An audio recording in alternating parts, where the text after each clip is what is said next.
नांदणी तालुका शिरोळ येथील माधुरी हत्तीच्या पुनर्वसनासाठी वनतारा टीमने पुन्हा एकदा कोल्हापूरला भेट दिली आहे। यावेळी झालेल्या बैठकीत वनतारा टीमचे सीईओ विहान कर्णी यांनी सांगितले की माधुरी हत्ती कोल्हापूर वासियांच्या जिव्हाळ्याचा विषय आहे। तिला पुन्हा कोल्हापुरात आणण्यासाठी आम्ही सर्वतोपरी प्रयत्न करत आहोत। कर्णी पुढे म्हणाले, माधुरीला लवकरात लवकर कोल्हापुरात पोहोचवण्याचा आमचा निर्धार आहे। यासाठी महाराष्ट्र सरकार, वनतारा आणि नांदणी मठ एकत्र येऊन न्यायालयात विनंती अर्ज दाखल करणार आहोत, जेणेकरून मार्ग मोकळा होईल। भट्टारक पट्टाचार्य जिनसेन महाराज यांनी सांगितलं की वनतारा प्रशासनाशी आमची सकारात्मक बैठक झाली असून त्यांनी माधुरीच्या देखभालीची हमी दिली आहे। आम्ही अनंत अंबानी आणि संपूर्ण वनतारा टीमचे आभार मानतो। पुढील काही दिवसात माधुरी पुन्हा नांदणी मठात परत येईल, हीच आमची आशा आणि प्रार्थना असल्याचंही ते म्हणाले। या हालचालीमुळे आता कोल्हापुरातील माधुरी प्रेमींमध्ये नव्या आशेचा किरण निर्माण झालाय।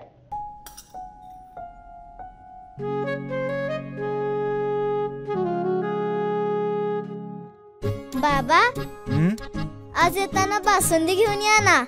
अगं, कालच आपण आईचा वाढदिवस होता म्हणून आणली होती ना। ऐकलं, गोकुळची बासुंदी पुन्हा खावीशी वाटतेय। खरं सांगू, मलाही खावीशी वाटतेय। पुन्हा पुन्हा खावीशी वाटणारी गोकुळ बासुंदी।